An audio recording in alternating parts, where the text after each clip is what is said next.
as a geologist, what I could see is that we are living this rare convergence of three massive cycles of change that very few people are talking about in the mainstream media.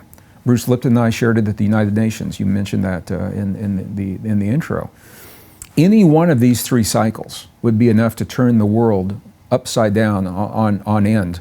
And the fact that all three are converging right now tells us why the change is happening, why there's an openness for new ideas. The three cycles, one we are very aware of is climate.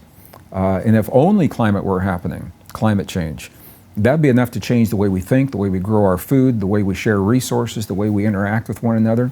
There's an economic cycle, 67-year economic cycle that is completing, and by definition, a new one is beginning. And if we don't know that, if we're still thinking about economies, and this isn't only about money, it's about people and the way people work together, share information, and share resources. That's part of the economy. If we are still thinking the way we're thinking 10 or 15 years ago, that's where the struggle and the suffering comes from. The third cycle is fascinating to me, and the United Nations had never heard of this cycle, and I was amazed because I would think that they would. It is a cycle of human conflict. And they said, what do you mean? Doesn't it just happen when it happens? And I said, well, actually, what the science shows is that human conflict ebbs and flows following the rhythms of magnetic fields between the sun and the earth and the human heart.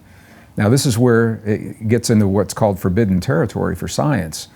But the human heart is the strongest magnetic field in the human body. It's about 5,000 times stronger than the brain. And what we know, the science is showing us very clearly, peer-reviewed science, is that when the magnetic fields of the earth are strong, we are more cooperative and much less aggressive. And the reverse is true when the magnetic fields are weak. And we are now in a weakening cycle that peaks in the year 2020. So it doesn't mean that we must have conflict. It means that we are vulnerable and susceptible.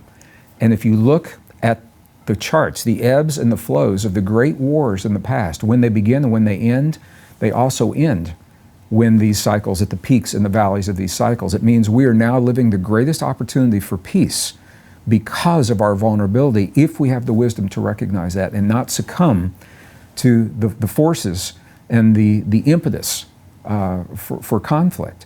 So the fact that all three of these are converging right now, that tells us, people say, what's going on? This is what's going on. What do we do about it? You can't stop the cycles, but we definitely have the ability to determine how we respond to those cycles. And that's what myself, my colleagues what we're sharing is how we have the opportunity to awaken our inner power, because we are self-referencing beings. So what I mean by that is we are taught to determine our well-being based on the physical, the external world. When the world out here is okay, we feel pretty good. When that world begins to change, if we don't know who we are, that change can be frightening. So right now, we are globalizing the planet. We're mushing together cultures, religions, people, ways of men thinking about women and women thinking about men. We're pushing ourselves together on the one hand, but we're asking ourselves to embrace that change through a thinking that's obsolete. On the other hand, the better we know ourselves, the less we fear strange cultures to us, the less we fear the unknown. The better we know ourselves, the less we fear our own power. And as we embrace our inner power, we are much more comfortable with the external change because we're no longer threatened.